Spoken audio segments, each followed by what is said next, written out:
Don't forget to check out our sponsor, The Health Blaze, at thehealthblaze.com. 100% all natural products from lotions, soaps, foot soaks, bath bombs, and much, much more. Use the promo code Goodfella1Boxing. Tell them your boy CJ Goodfella sent you. Get 18% off. We out. All right, let me fix it. There we go, man. Let's talk about Shawn Porter and Terence Crawford, man. They got a very special purse bid, and if you read between the lines, this is meant to embarrass Shawn Porter if he do that duck, duck, goose. To the left, to the left, to the... If he do that, nah, duck, nah, duck. If he does, let's talk about it. Thumbs up, share the video, subscribe to the channel. Shout out to Welterweight and Boxing News playlist. Appreciate that, man. If you want to continue to support the channel, man, just share the video, thumbs up, subscribe to the channel. But if you want to make a financial donation, support the channel that way. Cash App, CJ Good313, Venmo, CJ Good313, PayPal link in the description. All there. Appreciate y'all just sharing it. So let's say Crawford Porter purse bid ordered, WBO order September 2nd purse bid to stream live on his Facebook page. So the most anticipated purse bid of the year would take place in front of a live audience, unable to reach terms or even allow talks to progress beyond the preliminary stage. Terence Crawford, Shawn Porter will be subjected to purse bid hearing. The sanctioning bill body has set aside a date of September 2nd, 2021. Boxing.com has learned that, and Jake Donovan wrote this. Shout out to Jake. Boxing has learned that the session will be aired live on its original Facebook page of the WBO, who will host an event remotely as conducted from the headquarters in San Juan, Puerto Rico. A minimum allowed bid, my shirt off, fuck that is, but it's laundry day. The minimum allowed bid is 200 racks is in place, although it's subjected that the matchup will create bidding war amongst the WBO registered promoters. The lieu of a traditional 80-20 split in favor of the reigning WBO super champion, WBO has called a 60-40 split. This method is based on a formula that calculates the average of the last three fight purses earned by each boxer, a practice used for served the notable mandatory challenger Shawn Porter, 31-3-1, a former two-time welterweight titleist. A similar approach has been taken in order to WBO junior lightweight title fight reigning titleist Jamil Herring and mandatory challenger Shakur Stevens, who actually stood to land the favorable 67-33 split in his favor. The matter created the industry-wide uproar, though the becoming of a moot point as the two reach sides. Jesus, man, I'm gonna burn this off. This shirt might be toast anyway. The two reach side almost immediately after their purse bid hearing was ordered. All right, there stands another likelihood that the camps representing Crawford and Porter will not work out a deal prior to their signed September 2nd bid. Purse bid talks were ordered in January on July 21st. Never advanced behind a preliminary discussion. Both sides have expressed a strong interest in the matchup, though unable to reach an agreement on how the present fight. Crawford 37-0, 28 KOs, represented by, we already know this. You know this, Jake. So, like I said before, man, with this situation, like I said before, I ain't never seen niggas have to hound somebody down to make a championship fight. The champion shouldn't be getting unless you like Canelo, Floyd, Pacquiao, Sugar Ray Leonard. Challenger shouldn't be getting should take what he get. You know, Shawn Porter, he just fought whoever the fuck he fought, Formula, and he did make. I think he said he made, I think $2 million, $3 million, something like that. He made $2.5 million, so that's good money. But at the same time, nigga, them niggas getting paid allowance. They getting paid $1,000 to $2,000 a day, so they gotta wait on their money. I know they get a lump sum too. I would believe they get a lump sum, but like I said before, I ain't never seen no situation where you gotta hound a motherfucker like Shawn Porter, who don't nobody fucking know in a regular free world, to get a title shot. I understand Virgil Ortiz not being ready. Cool, I'm cool with that. Well, you gotta hound Shawn Porter to get a title shot. You gotta hound Danny Garcia to get a title shot. You gotta hound Earl to get a title shot. People talk about, well, Crawford don't have a resume at welterweight. They do. You ain't never heard that shit before with Floyd. You ain't never. Floyd moved up to 154 pounds.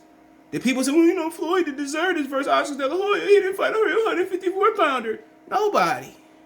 What did Floyd do to deserve a Gotti fight? He did nothing at 140 pounds. He fought Shannon Mitchell. I mean, come on, man. Welterweight. He ain't did nothing at welterweight. What the fuck does that mean? Usyk has absolutely done nothing Chaz Weatherspoon and Derek, he's done literally close to nothing, and he getting a title shot at the unified 3-belt heavyweight champion. Most people look at him as the lineal heavyweight champion. Most people look at him the face of boxing with Canelo Alvarez, Anthony Joshua. AJ ain't say, let's take this shit to Portsbridge, or I'm gonna drop the WBA. He ain't say that shit. He was gonna only drop the WBA for the biggest fight in British boxing history, and that's Tyson Fury, and that's understandable. Cause y'all can get a fight with, if I'm him, I get a fight with Anthony Usyk anytime. But he didn't say, okay, he ain't had no more options. They ordered the Wilder trilogy. He said, you know what? Let's make a deal, Eddie. Make sure you make this fight happen. I'm gonna take on Usyk.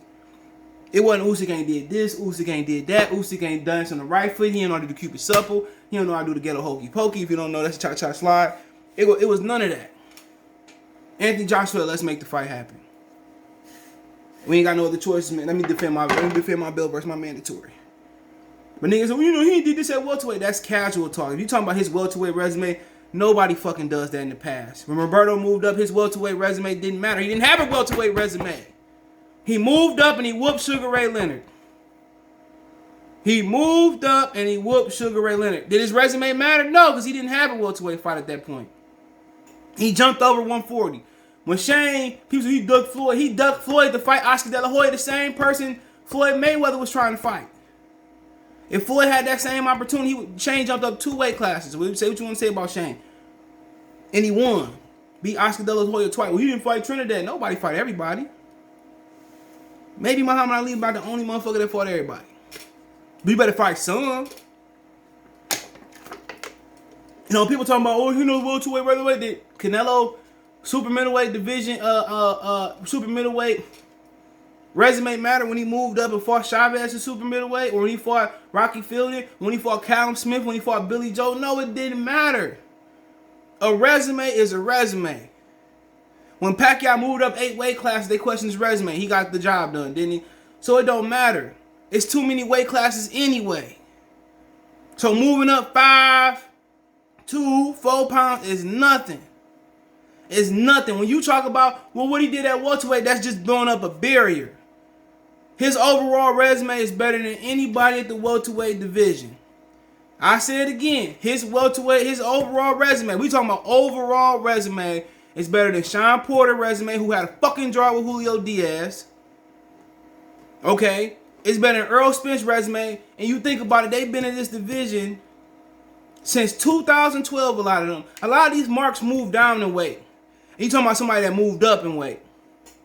So they running from title shots. I'm going to save a little bit more of the mustard later. Everybody, it ain't matter about what you did at welterweight, what you did at 175. You move. It's about, did you kick ass and did you take names and kick ass? And Terence Crawford has kicked everybody's ass. He ain't ducked nobody to my knowledge. And Shawn Porter, they talking about, well, you know, you get a chance to be a fucking you shouldn't even be at welterweight. Why don't y'all go to 154 and test y'all luck? This nigga been here at welterweight since 2018. Y'all been here since the turn of the decade. 2010. So you talking about resume? It don't matter about weight. When you talking about resume, it don't matter about weight. Overall, from top to bottom, is your resume good? Has Shawn Porter held the IBF, the WBC, the WBA, the WBO? Has he held a lineal belt? No. Shawn Porter has held what? The IBF. He got whooped on by Kell Brook. He had the WBC. He lost that championship fight versus Dennis Ugas. Let's be real. So you talking about resumes? This motherfucker ain't. He lost to everybody. He damn near everybody. Some people thought he lost to Danny. He lost to everybody. He should be grateful to get a title shot. He should be grateful to get a title shot. They let Al Haymon control their careers. And he not taking this title shot. They already told me. Until Terence Crawford signed across the street, he not taking this damn title shot. Why they think they putting on Facebook Live to embarrass Al Haymon and Shawn Porter? Al Haymon don't know nothing about boxing. All his brother fought, because if he did know something about boxing, he wouldn't have held his division up for the last 10 damn years. Shit, he had Andre Berto, Floyd Mayweather. He signed Manny Pacquiao. It ain't consolidating none of the belts. He had damn near every prominent welterweight. Victor Ortiz, Robert the Ghost Guerrero, Keith Thurman, Marcos Maidana, Floyd Mayweather, and they never consolidated the division. Why would it happen now? When you have the best fighter of all time, some people think Floyd Mayweather. You have one of the remarkable Mexicans, no matter if you quit or what, Victor Ortiz. He had one of the best UK fighters in Amir Khan. Come on. He ended up getting Manny Pacquiao. He had Danny Garcia. He had Shawn Porter. He had Keith Thurman. He had all these fighters. He couldn't force none of them fight Keith at one point. He couldn't force none of them fight Shawn. This has been a 20-year fucking battle at the welterweight division. It's been a damn near 20-year battle. Remember, he had Oscar De La Hoya roster too. Shane Mosley, Oscar De La Hoya. They never consolidated the belts at welterweight. They haven't done it at 54 neither. Not for a lack of trying. It's not going to happen. It's a waste of Terence Crawford time. It's a waste of Bomac time. It's a waste of top rank time. It's a waste of our time. Unless somebody put in a colossal bid. It don't even matter. Somebody put $100 million. If Al Haymon don't let Shawn take that fight, if Al Haymon say no, Shawn, they said if Terence Crawford don't sign with top, and they know this shit. Crawford team know this. Somebody confirmed for me last week. I'm not gonna harp on because I gotta hurry up.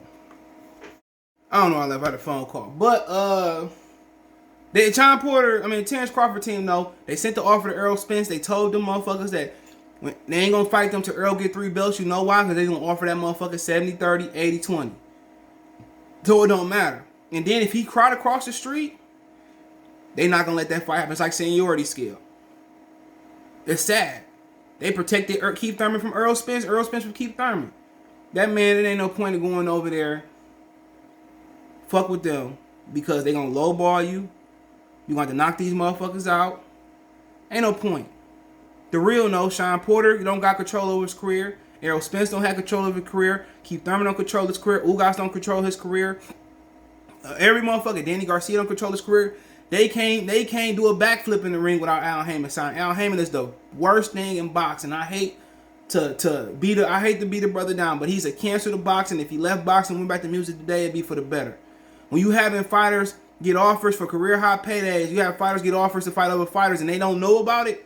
But hey, thumbs up the video, share the video, subscribe to the channel. Don't forget you can find me on Facebook, Instagram, Twitter. You can reach out, you got video. When I advertise on the channel, video request, chop it up. Want to make a financial donation, Cash App, CJGood313, Venmo, CJGood313, PayPal, link in the description. And on top of all of that, he don't even force them motherfuckers to fight each other. Peace.